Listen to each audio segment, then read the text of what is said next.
This week's episode of Superman and Lois was Supermanless, but Jordan, aka Superboy, and Steel, John Henry Irons, had to step up in Superman's absence. Also, Lana won the election. Let's break it all down.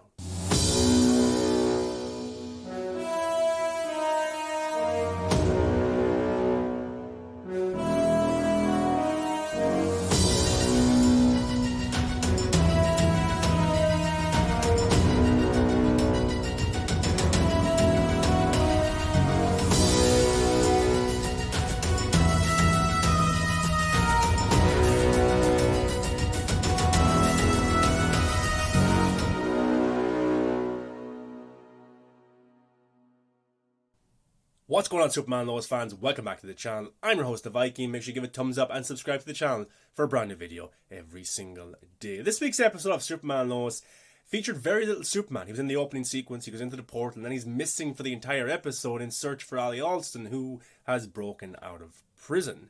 But even though Tyler Hoechlin wasn't in this episode, who I love, my second favourite Superman of all time, it was still a very, very entertaining episode. I really enjoyed it. The side storylines are good, the performances, the writing, the directing was all awesome in this episode, which made for a very good episode, even though the main man himself, Superman, was not in this. Jordan has to step up in his dad's absence to be Superboy, with John Henry Irons, who is Steel. We have Jonathan dealing with the scenario with his girlfriend Candice and still covering for her in her drug dealing, and Lois Lane dealing with her husband being missing and also now her son being a superhero. So there's a lot to break down in this episode. Let's go through it. This article right here is from BamSmackPow.com. The link will be in the description if you want to go give it a read yourself. But let's get into Superman and Lois Season 2 Episode 9. Ali Alston escapes from prison and enters the portal, forcing Superman to follow her in. Back on Earth, John Henry Irons and Jordan Kent must try and fill Clark's shoes while he's gone. Here's everything that went down in Superman and Lois Season 2, Episode 9, titled 30 Days and 30 Nights. A world without Superman in Superman and Lois Season 2. Immediately, this episode starts off with a bang as Ali escapes from the DOD and makes her way straight back to the portal. Too late to stop her from entering, Superman follows her into the Bizarro portal, causing him to disappear for a month. This is such a great setup to an episode as it forces every character into situations that they aren't prepared for. Lois being a single parent, John Henry being a superhero, and everyone else trying to figure out what to do without Clark there. And that's what I really liked about the episode. There is no Superman, so everybody else has to step up to the plate, and John Henry Irons is now a superhero when maybe he doesn't want to actually be a superhero because there's so much pressure. This setup works so well just from a character standpoint, as a lot of the internal conflict in this episode, while long building throughout the season, it has ascended by Clark's disappearance. It purposefully feels like the hope and happiness that almost everyone has around Clark disappeared along with him. This show has gotten very dark and depressing at times, but that feeling is that much more oppressive in this episode because of the lack of Superman, which very much works in its favor.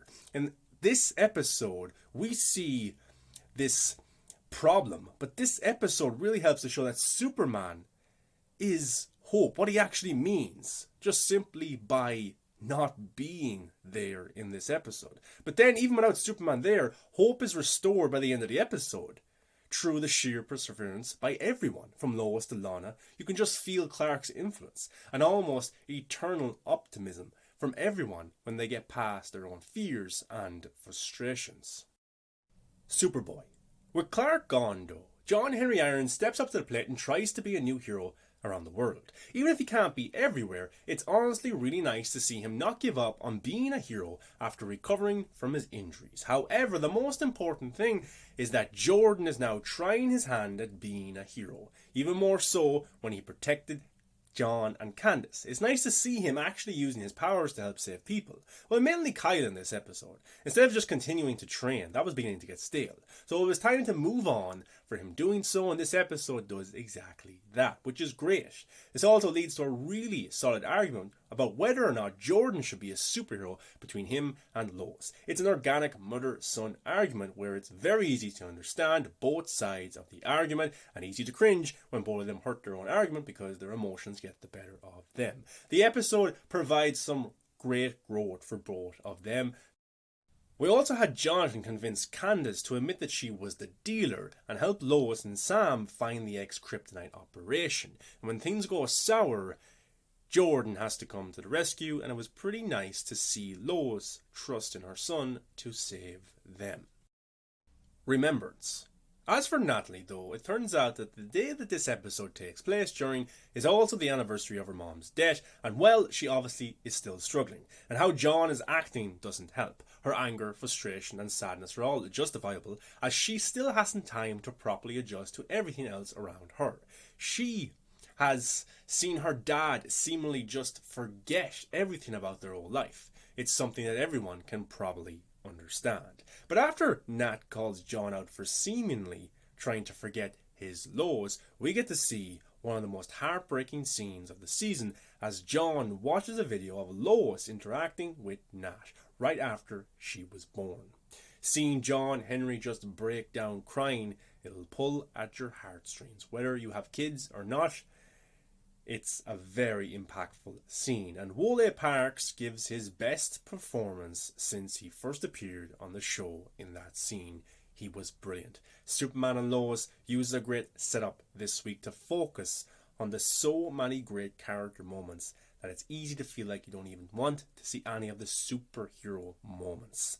That's a pretty good article there from BamSmackPow.com, and I have to agree. You know, I love Superman, I love Tyler Hoechlin, but he wasn't in this episode much, and it was still a great episode. And I think the performances from everybody involved were absolutely fantastic, and I can't wait to see Tyler Hoechlin Superman come back in next week's one. And at the end of the episode as well, we also got a bizarro version of Jonathan, who seems to have Superman powers, because we did see set leaks a few weeks ago of Tyler Hoechlin's Superman and Jonathan dressed up as a Superboy in an exchange in a city, in a fight or something like that, working together. So we're going to see that in the next few episodes.